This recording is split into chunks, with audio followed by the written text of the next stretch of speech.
Hello everyone. So a little later today. Today is day 12 of 21 days to releasing fear of the future.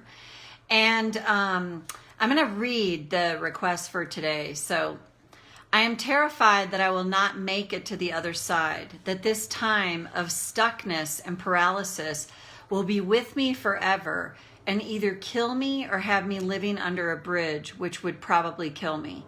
Try as I do. So there's the operative words.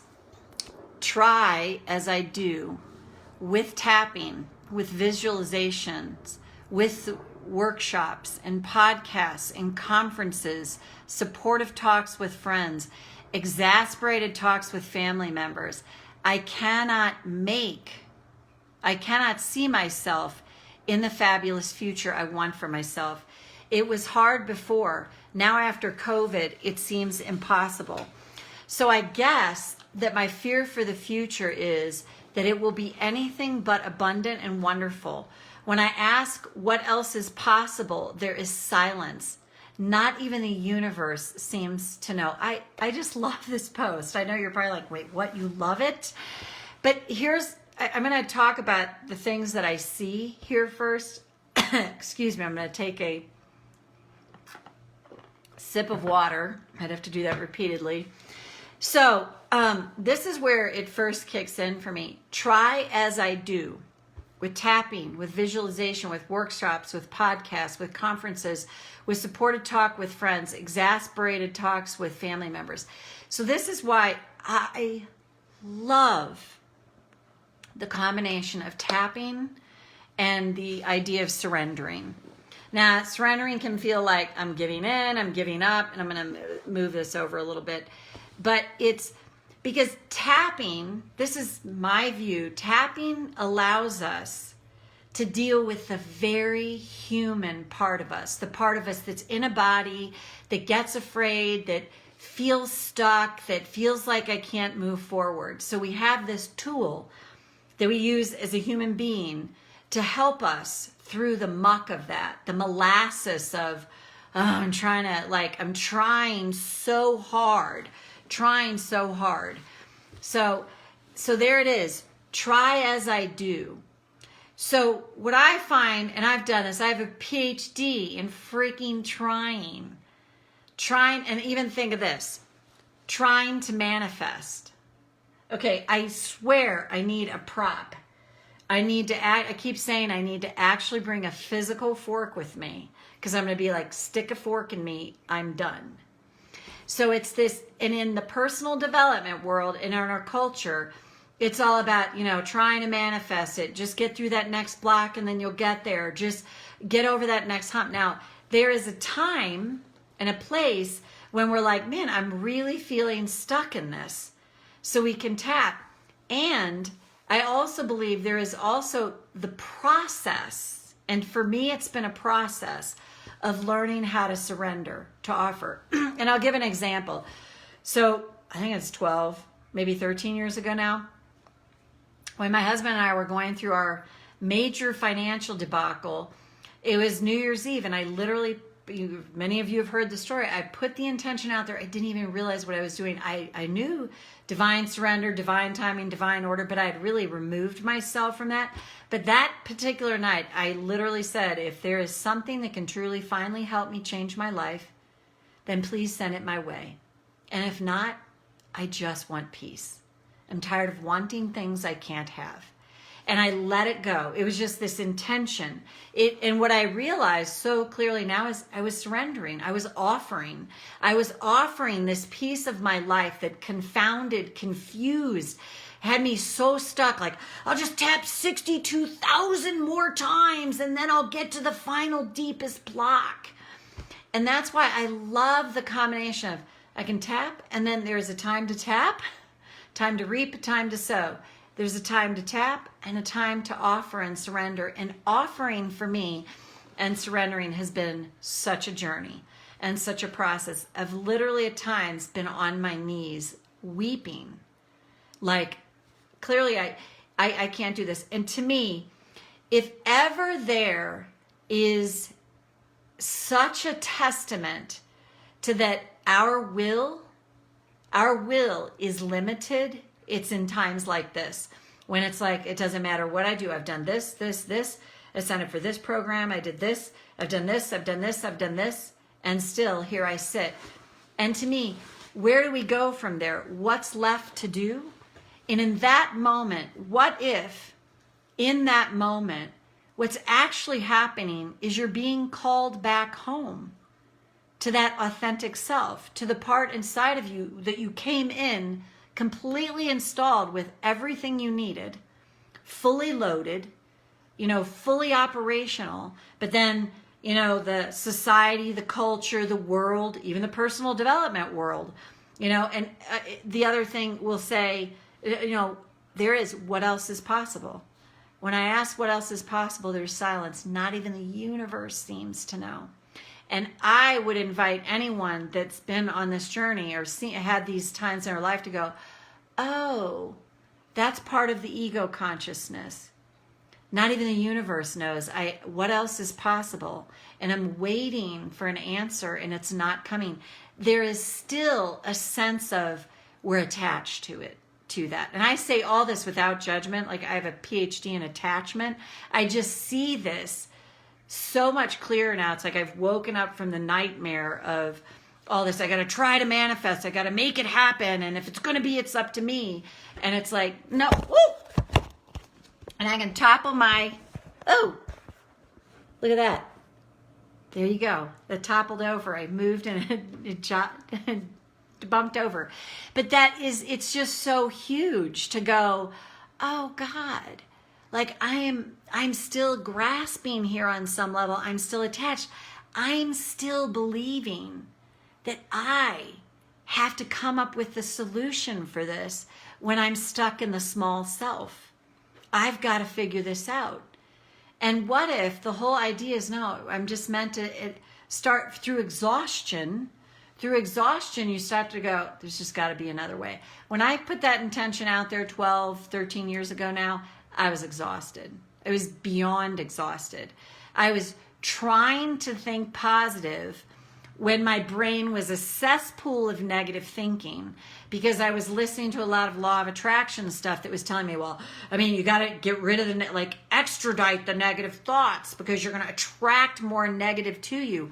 What a friggin' prison sentence to think it was like Catholicism all over again. Oh my God, I can't even have a negative thought or I'm so screwed. I literally walked around still in terror, just in a different way. So it's like, I've got to figure this out. I've got to think positive. I'm thinking too negatively, but I couldn't, I didn't have reach. I couldn't possibly reach for a better feeling, like a positive thought, because I was so engrossed in the negative and I was so doubling down on myself, trying so hard not to think negatively. It was torture. I was literally in a prison. And then when I finally was woke up, saw my entire body covered in hives, and I'm like, Marti, and it wasn't judgmental. You're killing yourself with these thoughts. And these thoughts were like, you've got to think positive. So I just started to be like, what's one little thing that I can find to feel okay about? So here's the other thing that I see in this, and then I promise we'll tap. There's momentum. There is a ton of momentum going about, it's not going to work out for me, I'm paralyzed. The other thing, I know enough astrology, I listen to enough astrology to be dangerous, but this is what I do understand is happening right now. And you might be like, I've been paralyzed as long as I can remember.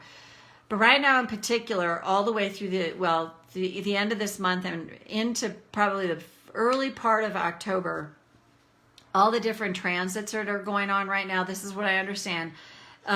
Mars and Aries are conjunct, and they're lining up with Jupiter, Pluto, and Saturn. If this is gobbledygook, don't worry about it. But what Mars and Aries is Mars and Aries is the impatience. It's like, this has got to change for me. I've got to move forward. I've got to take action. I've got to make things happen. And yet the transits that are hitting there's going to be no movement. No movement whatsoever, not until probably early part of October. So what does that help you to know? to know that, you can go, oh, God, I'm pushing a boulder uphill here. What if I'm actually just meant to relax a little bit more right now? What if I'm being asked to just contemplate or consider the idea that there's something unfolding here?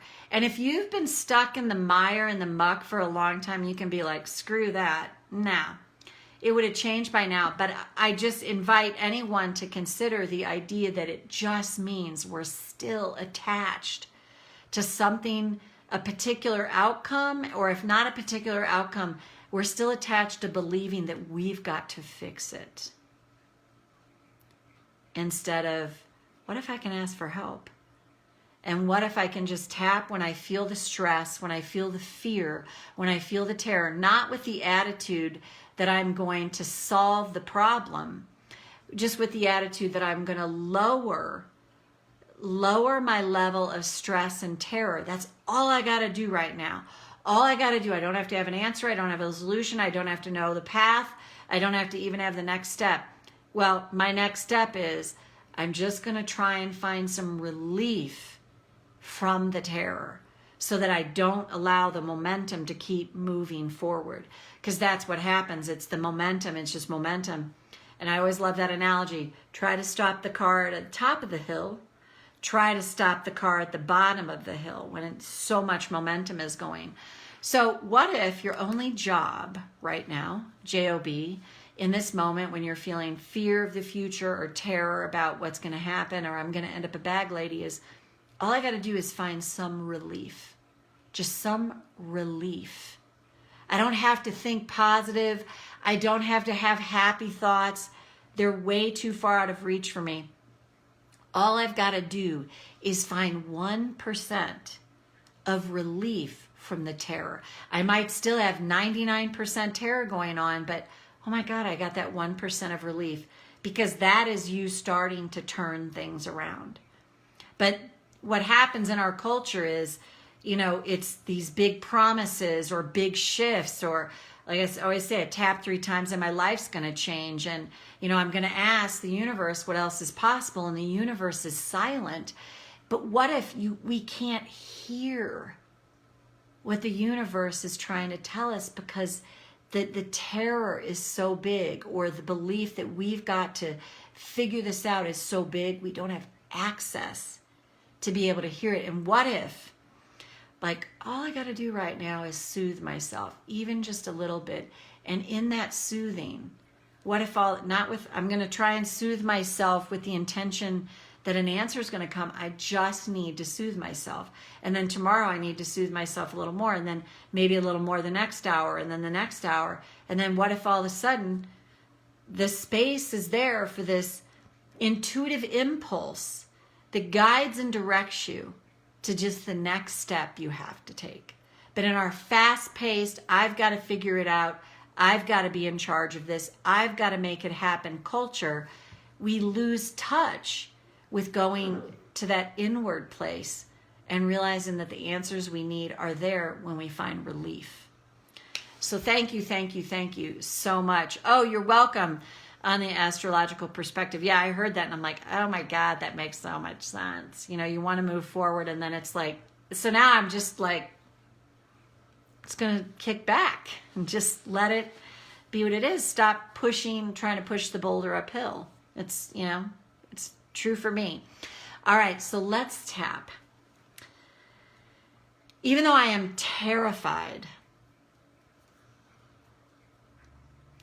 that I won't make it to the other side of this,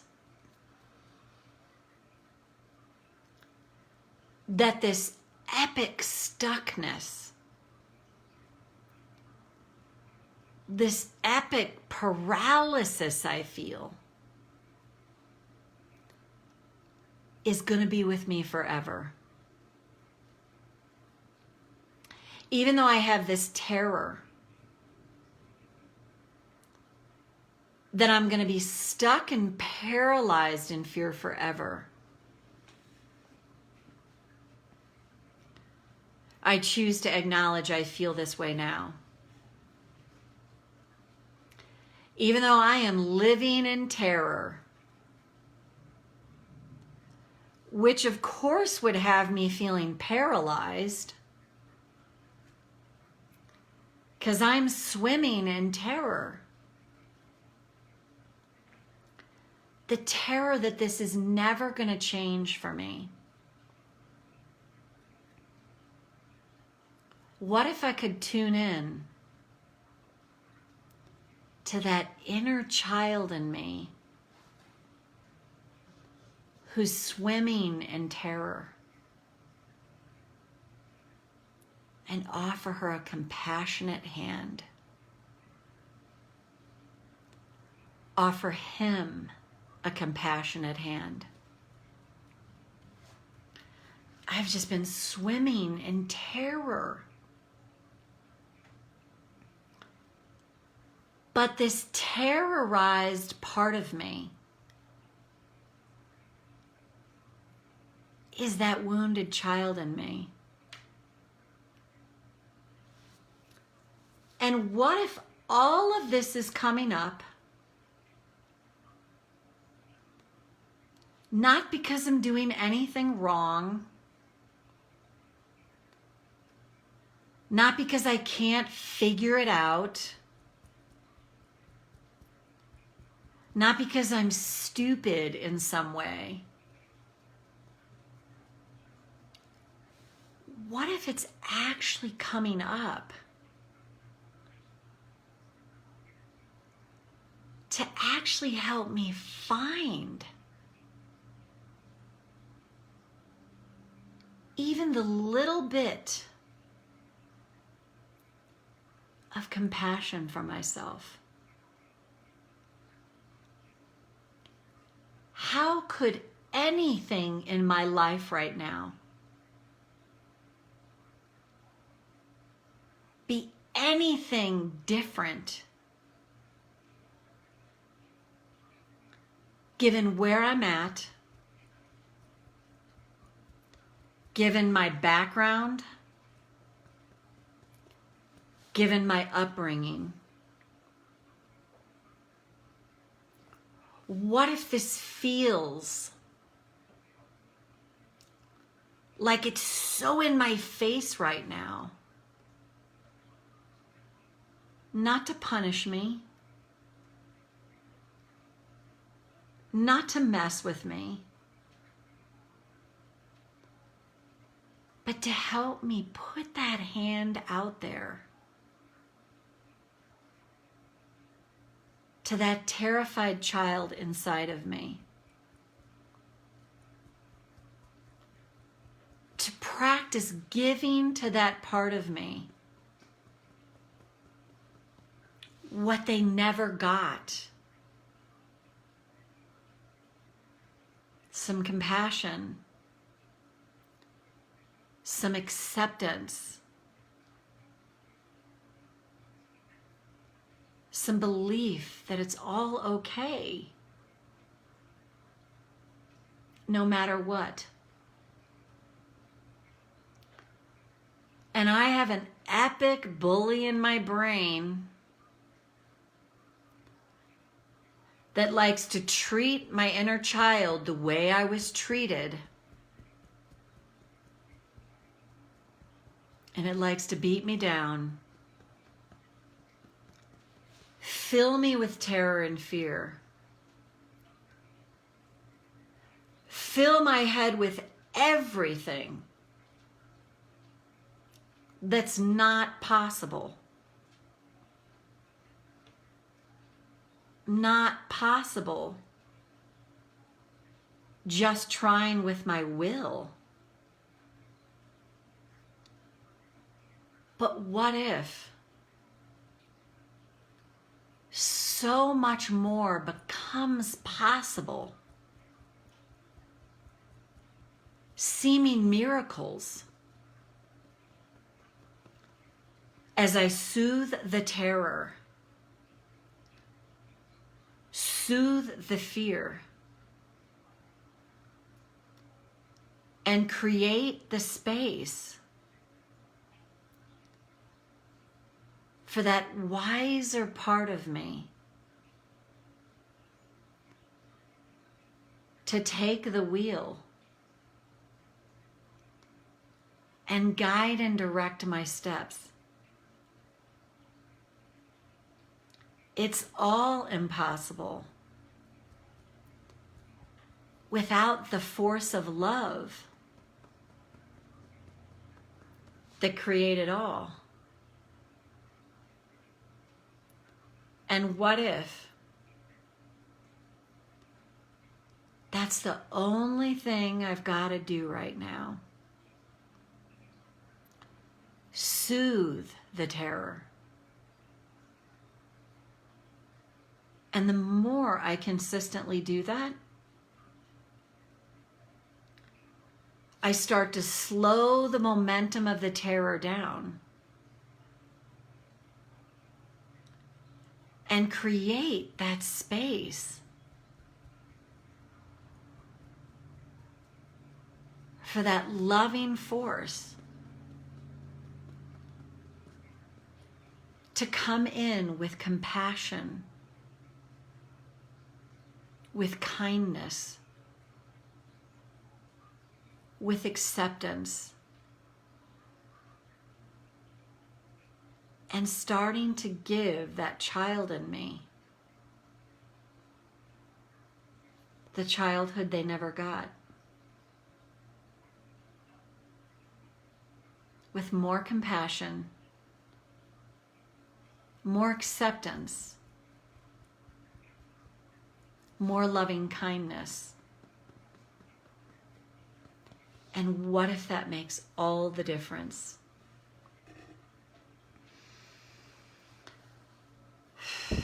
So take a breath. And if you found that helpful at all, go back and do it. I'm not a biblical person, but I do love, like, with God all things are possible, or like it's all impossible without God. There's a great story about that. About this is impossible without God. And maybe God's not the right word for you, but fill in the blank with what works for you. And for me, what I find is as I've come back into this place with my spirituality, which I think tapping really kind of opened the space for me to come back to it in an entirely new and much better way and much more grounded way. It's like, oh my God, I love that. There it is. When my bully, I call it the bully in the brain, because mine can be so freaking demonic, which I've said, and they can sound so reasonable too. But when that is running and ruling my show, I don't have any access to believe that there's another possibility out there. And then when I just remind me, I don't even have to try to think happy thoughts, because I can't. When I'm like got momentum going, it's like I don't have to try to think happy thoughts. I just got to try and find some relief, even if it's 1 to 5% from the terror that's running me. And then it's like, oh, right. Okay, I just got to find relief. Oh, I just got to find more relief. Oh, I just got to find a little more relief. And then all of a sudden, it's like it's like the clouds do part. And it's like, wow, I get an intuitive impulse that I can take inspired action on. And I stop pushing and, doing all the, like, so much of the personal development stuff. It's like even to say when we're in terror, what else is possible? More terror is impossible. That's for freaking sure.